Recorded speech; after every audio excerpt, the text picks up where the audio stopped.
Ми сіздің бүкіл ағзаңыздың командалық орталығы болып табылады.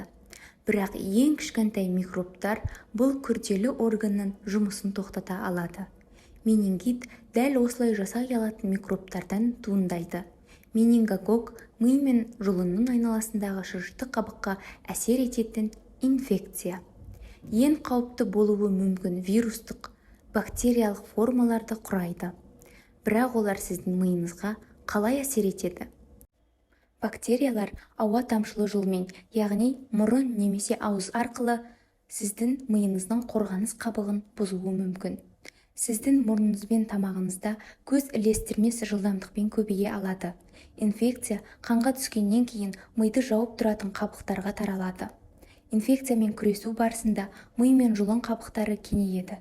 Сіздің миыңызды қорғаған кезде денеңіз зардап шегуі мүмкін.